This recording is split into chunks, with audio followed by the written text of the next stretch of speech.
Tu nous as joué du pipeau, et en plus tu joues faux. Mytho! Que des salades et que du flan. Wesh, gob! Tu nous prends trop pour des glands. Mais qu'est-ce que tu... Ouais, je sais, mais j'ai pas vu qu'il y avait pas de trou. Ouch, se faire dire tu nous as joué du pipeau et en plus tu joues faux, c'est le cauchemar de tout étudiant en TIPE. Mais pas de panique, aujourd'hui on va voir ensemble comment éviter ça et vraiment impressionner votre jury avec des conseils pratiques pour réussir en présentation.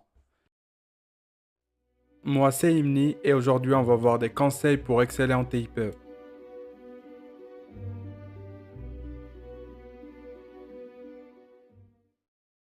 Ça peut vous sembler évident, mais connaître les attentes du jury est probablement l'étape la plus importante dans votre TIPE. Une bonne maîtrise de ça vous fera gagner beaucoup de temps, vous permettra d'aller droit au but et éviter les erreurs en travaillant votre sujet. Vous pouvez généralement vous auto-évaluer au fur et à mesure avec une fiche d'évaluation comme celle-ci, lien en description. Elle devrait vous accompagner tout au long de votre étude pour vous guider et vous assurer que vous êtes sur la bonne voie. Une autre remarque importante est de bien comprendre les spécificités de chaque discipline. Par exemple, en physique, il est crucial de suivre l'évolution des sciences pour répondre à une problématique. La science a commencé par l'évolution des lois empiriques, déduites de l'observation de la nature, comme la loi de Cauchy par exemple, mais ces lois peuvent parfois induire une erreur ou être très limitées. On a donc développé des formulations mathématiques pour créer des modèles et en tirer des théorèmes.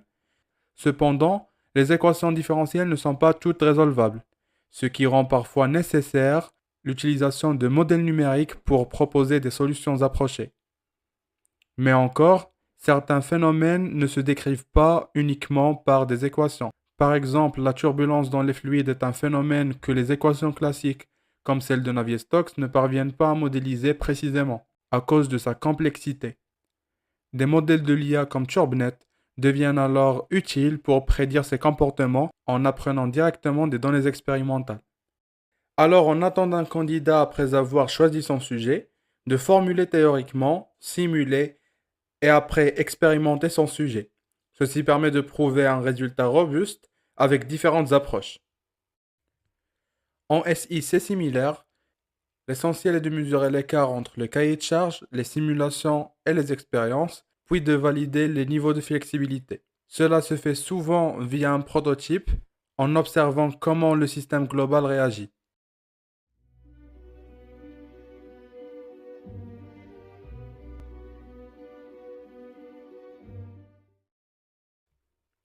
Rappelez-vous que le TIPE ne représente pas la totalité du concours. C'est un coefficient de 8 en CNC, l'équivalent d'une épreuve de maths ou de physique, et encore moins en CF. Une bonne gestion du temps est donc essentielle pour équilibrer vos efforts entre toutes les matières. L'idéal est d'analyser le thème dès sa publication et d'identifier les sujets potentiels que vous pouvez analyser. Après validation, commencez une recherche bibliographique approfondie et rédigez votre MCOT. Rien ne vous empêche de le faire. Les objectifs définis vous permettront de lancer l'étude en fonction du matériel disponible et vous pouvez également préparer votre diaporama en parallèle. L'avancement sera interrompu par la préparation des écrits, puis finalisé avec la soumission des documents.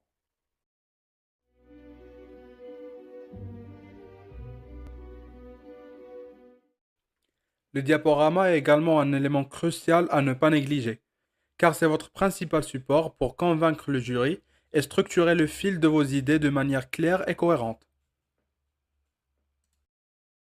Pour la forme, mettez-vous à la place de votre examinateur. Que vous utilisiez LaTeX ou PowerPoint, optez pour un fond clair et assurez-vous que chaque diapositive soit clairement numérotée et dotée d'un titre bien visible. Utilisez des indicateurs visuels pour montrer l'avancement de votre présentation. Et n'oubliez pas de rappeler l'objectif de la partie courante, que ce soit à l'écrit ou oralement pendant votre discours. Pour les figures, veillez à inclure un titre et un numéro bien visibles afin de faciliter leur repérage ultérieur. N'oubliez pas non plus d'indiquer les logiciels utilisés pour les générer. Sur le fond, Privilégiez les schémas pour illustrer votre expérience plutôt que des blocs de texte. Pour les codes, présentez-les sous forme de logigrammes plutôt que de simples scripts.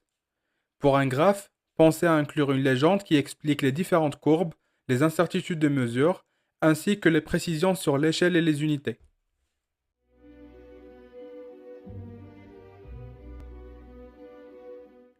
La plupart des étudiants se limitent aux premiers résultats fournis par Google pour se faire une idée sur un sujet donné. Cependant, en sciences, il est essentiel de rester prudent et s'appuyer sur les ressources d'information fiables comme les articles scientifiques et les thèses, qui sont vérifiés de manière indépendante. Ainsi, pour votre MCOT ou lors de vos recherches, veillez à utiliser des journaux comme référence. Pour faciliter vos recherches, vous pouvez utiliser Google Docs qui permettent d'affiner les résultats en utilisant des opérateurs spécifiques comme FileType ou Cite. Cela vous aide à trouver des documents précis comme des articles scientifiques ou des thèses plus facilement.